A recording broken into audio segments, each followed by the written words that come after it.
ఉపరితల ఆవర్తనం ప్రభావంతో రాష్ట్రంలో భారీ వర్షాలు కురుస్తున్నాయని హైదరాబాద్ వాతావరణ కేంద్రం ప్రకటించింది. రాగల 4 రోజులు రాష్ట్రంలో ఉరుములు, మెరుపులు, ఈదురు గాలులతో కూడిన భారీ వర్షాలు కురుస్తాయని వాతావరణ శాఖ అధికారి ధర్మరాజు తెలిపారు. పశ్చిమ, దక్షిణ తెలంగాణ జిల్లాల్లో భారీ వర్షాలు కురుస్తాయని ఈటీవీ ముఖాముఖిలో వెల్లడించారు. రాష్ట్రంలో అనేక ప్రాంతాల్లో తేలికపాటి నుంచి మోస్తరు వర్షాలతో పాటు అక్కడక్కడ భారీ వర్షాలు కూడా నమోదవుతున్న పరిస్థితి. ఏ కారణంతో ఈ వర్షాలు పడుతున్నాయి, ఎన్ని రోజుల పాటు కురిసే అవకాశం తెలుసుకునేందుకు హైదరాబాద్ వాతావరణ శాఖ అధికారి ధర్మరాజు గారు మనతో ఉన్నారు. వారిని మలిచారు. నమస్తే సార్. మనం ఉదయం నుంచి చూసుకున్నట్లయితే ఆకాశం మేఘావృతం కూడా పలు చోట్ల తేలికపాటి నుంచి మోస్తరు వర్షం కూడా పడుతున్న పరిస్థితి. ఏ ప్రభావంతో రాష్ట్రంలో వర్షాలు కురుస్తున్నాయి, ఎన్ని రోజుల పాటు వర్షాల తీవ్రత ఉండే అవకాశం ఉందంటారు? ప్రస్తుతం కనుక చూసుకున్నట్లయితే ఒక ఉపరితల చక్రవాకం అనేది బంగాళాఖాతంలో కొనసాగుతుంది. దీనికి అనుసంధానంగా ఒక ద్రోణి కూడా ఈ యొక్క ఉపరితల చక్రవాకానికి అనుసంధానంగా పనిచేయడం వల్ల మనకి ఈ రానున్న 4 రోజులు కూడా రాష్ట్రం అంతటా కూడా విస్తారంగా అయితే వర్షాలు ఉండే అవకాశం అయితే కనిపిస్తుంది. ముఖ్యంగా ఇటు చూసుకున్నట్లయితే పశ్చిమ తెలంగాణ అలాగే దక్షిణ తెలంగాణలో రానున్న 14వ తారీఖు వరకు కూడా భారీ వర్ష సూచనలు అనేవి కొనసాగే అవకాశం కనిపిస్తుంది. అంటే ఏ జిల్లాల్లో భారీ వర్షాలు కురిసే అవకాశం ఉంది, ఎలాంటి హెచ్చరికలు జారీ చేశారు?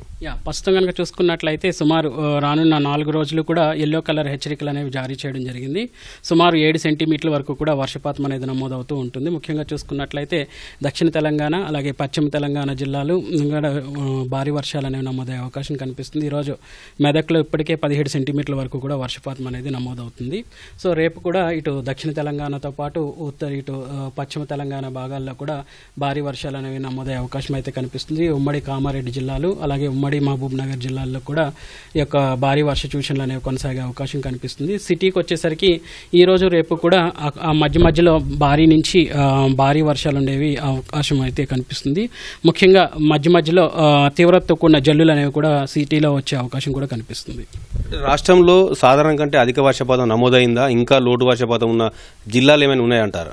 ఇప్పటి వరకు కూడా నమోదైన గణాంకాలు కనుక చూసుకున్నట్లయితే సుమారు ఒక నల్గొండలో మనకి 19% వర్షపాతం అనేది లోటు అనేది కనిపిస్తుంది. సో 1-2 జిల్లాలు మినహాయించి అన్ని జిల్లాల్లో కూడా అధికంగానే సాధారణ సగటు కంటే కూడా మనకి అబో నార్మలే వచ్చిందని చెప్పొచ్చు. సో ముఖ్యంగా చూసుకున్నట్లయితే ఇప్పటి వరకు కూడా నమోదైన గణాంకాల ప్రకారం కూడా రాష్ట్రం అంతటా కూడా 20% అధికంగానే వర్షపాతం అనేది నమోదైంది. సాధారణ సగటు కనుక చూసుకున్నట్లయితే 63 సెంటీమీటర్ల వరకు కూడా సగటున వర్షపాతం అనేది నమోదవ్వాలి. ఇప్పటి వరకు నమోదైన గణాంకాలు కనుక చూసుకున్నట్లయితే సుమారు 76 సెంటీమీటర్ల వరకు కూడా వర్షపాతం అనేది నమోదైంది. ఒక విధంగా 20% అధికంగానే వర్షపాతం నమోదైందని చెప్పొచ్చు. వేసవి కాలంలో కాసినట్లుగా ఎండ దంచి కొడుతుంది, సాయంత్రం అయితే వర్షం పడుతుంది. ఉష్ణోగ్రతలు ఏ మేరకు నమోదవుతున్నాయి అంటారు?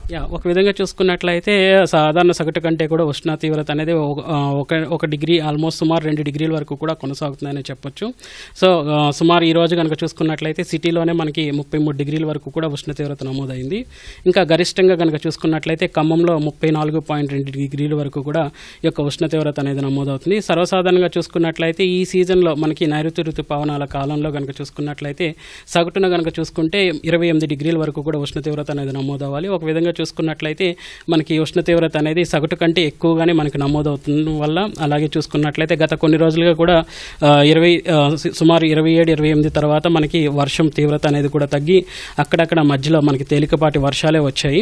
సో దానివల్ల కూడా ముఖ్యంగా ఈ యొక్క తేమతో కూడిన గాలి కూడా మనకి ఉత్తర రాష్ట్రాల వైపు అలాగే పశ్చిమ రాష్ట్రాల వైపు కదలడం వల్ల ఒక విధంగా పొడిబారిన వాతావరణంతో పాటు ఉక్కబోత వాతావరణం కూడా కనిపించిందని చెప్పొచ్చు.